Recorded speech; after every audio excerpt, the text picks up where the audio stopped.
The 76ers are the biggest question mark in the NBA. Welcome in or welcome back.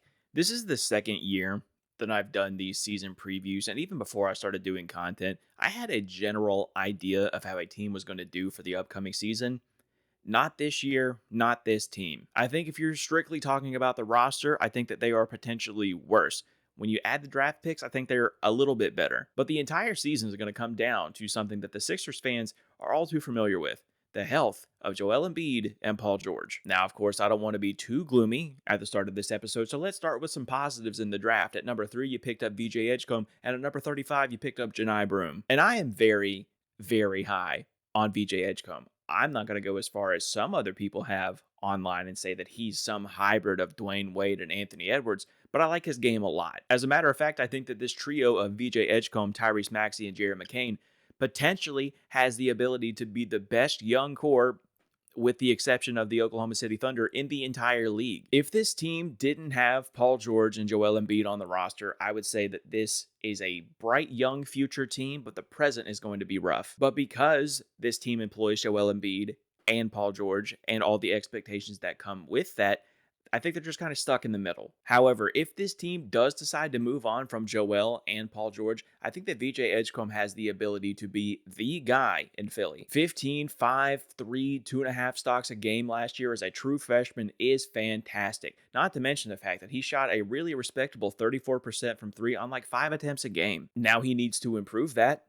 obviously, but I do think that that'll come in time. His biggest asset, his most transferable skill, is going to be his downhill attacking, and I think that we're in store for some highlight plays from him this year. And it wasn't as sexy of a pick as VJ Edgecombe, but I do think that the Janai Broom pickup was really good. He's an older player, so theoretically he's ready to contribute right now. And up until about the Christmas break last year, he was undeniably the best player in the nation. And even when he wasn't that anymore, he was undeniably a consensus top 3 player in the nation. I am, however, worried about how his play style will translate, if it will at all. And if I'm being honest, 19, 11, 3, and 3 stocks a game is elite, but he's not a dynamic scorer. For his college career, he only shot 30% from 3, and I'm just not convinced that he'll ever be this 35% guy from 3. I think that his game is very antiquated, very dated, and while other players in league history have made a career out of that, I think that he's going to have to be exceptional at something else, whether that's rebounding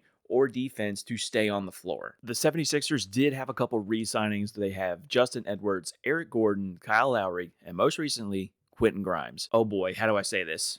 The re-signings were fine. This certainly isn't anything to write home about, especially with the years that Kyle and Eric had last year. But you do have to fill roster spots, and theoretically, you would want to have experience over youth, especially when this team, at least theoretically, has aspirations for a championship. I really don't mean that any sort of way either. I wouldn't expect much out of guys who are 38 and 39 years old to produce anything. I think that sometimes we as fans forget that not everyone is built like a LeBron or a Steph or a KD or even Chris Paul and Al Horford. They're not going to be walking 20s and their 40s. And honestly, averaging 7 and 4 points a game, respectively, is the norm. I don't think that these guys will play a ton this year. I don't think they'll get a lot of minutes. If anything, I think that they are break glass in case of emergency players. And if they have to break the glass again this year, you might as well sell the farm. I do want to touch on the Justin Edwards re-signing just for a second, because in theory, I do like the re-signing. Last year, he averaged 10 points, had a steal a game, and shot like 36% from 3. I do think that it would be hard to tell what kind of PT he'd actually get if this team was even moderately healthy last year, but I did see enough from him last year to know that he'll at least get a shot. I think that he'll end up being a really solid role player, and that's going to be important for whichever road this team decides to take. If you're going to ride Joel and Paul George until the wheels fall off, you're going to need role players. And when you are this plucky, upstart team like this team is going to be without those two, you're going to need role players. I think that the Quentin Grimes re-signing really needs to be spoken with some nuance. I really like him as a player, and it seems like a lot of Philadelphia 76ers fans wanted him on the team for the long haul, but he decided to sign the qualifying offer, which makes him an unrestricted free agent next year. The nuance comes in when we speak about his ability as a basketball player. I think that he is really fun to watch. He's only 24 years old, and he has a ton left to give to this game. The sticking point, at least for me, is how fans view him as the basketball player. Again, I feel like I have to say this. as respectfully as possible because 99.7% of the entire world could beat me at basketball. He's just not one of the top guys in the league. And in my opinion, Grimes just isn't the guy that his stats say he was when he got to Philly. I think that he has the upside to be a really solid role player, but not much else. And I know that that seems insane considering he averaged 22 points a game and shot 37% from three last year once he got there. But we need to be honest with ourselves. How much PT would he actually get if this team was even remotely healthy? Probably not a lot. We'd probably see some similar numbers to what we've seen throughout his entire career, and that's fine. Most guys who make it to the league don't even get to be a reliable role player, so the fact that Quentin Grimes looks like he's getting ready to be that for another decade is fantastic, but we have to stop pretending like he is this 35 million plus a year kind of guy. Just because he put up some good stats on a dog shit basketball team doesn't mean that someone has to throw him a bag. I'm sure that someone will, but it's not going to be in Philly. The addition of Trenton Watford is also in a very similar situation as Justin Edwards. He was on very much a rat team last year, so I think that his numbers could be potentially inflated. Unlike Justin, Trenton is a subpar defender, a below league average shooter, and I don't think that he does anything so extremely well that you have to have him on the floor. I kind of just view this as somebody to fill a roster spot, and I mean this as respectfully as possible because 99.7% of the entire planet can beat me at basketball.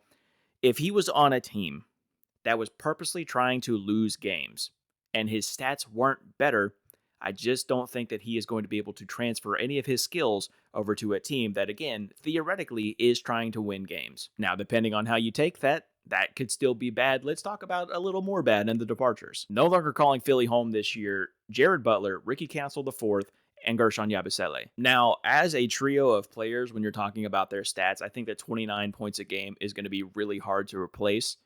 But again, if this team was even moderately healthy last year, how much time do these guys even play? I think that Jared and Ricky are perfectly fine role players, but I don't think that they're the kind of role players that other aspiring teams give up draft assets for. So are they going to be actually missed on this team? I don't think so. I do think that if anybody's going to be missed on this team, it is going to be Gershon Yabusele. I mean, who doesn't love a feel-good story? After flaming out in the NBA years ago, he went overseas, found who he was as a player, made it on the French national team, showed out in the Olympics, and got himself a shot back in the league. And even though I am a fan of him, he did have ample opportunity to prove his worth last year with all of the injuries. And I think pretty early on in the next season, we'll figure out if this was a bad team, good stats kind of player. Assuming that it isn't, and that he actually is a real role player in this league, 11, 6, and 2 while shooting 38% from 3 on like 4 attempts a game is going to be missed. The 76ers just had an incredibly weird season last year. I mean, you have Joel and PG go down. You have a very clear rookie of the year winner in Jared McCain before he goes down. And then the rest of that year is just Tyrese Maxey trying to backpack this team when he, at this point in his career, hasn't proven that he can do that yet. I think that the 76ers last year just tried to maintain their roster and prey on the health for this year.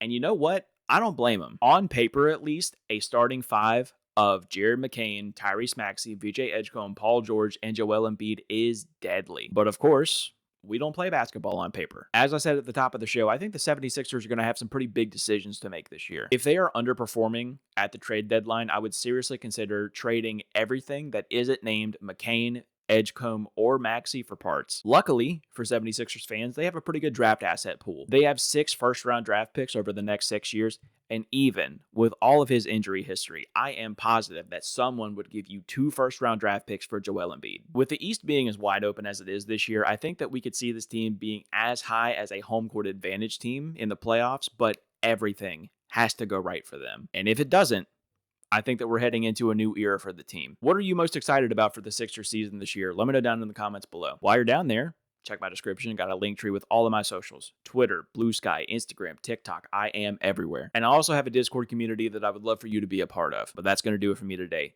Be on the lookout for your favorite team in this series. Be kind. Tell somebody you love them. And I'll see you in the next one. Barely scraping by. Trying to stop puffing. I'm trying to be one of the greats.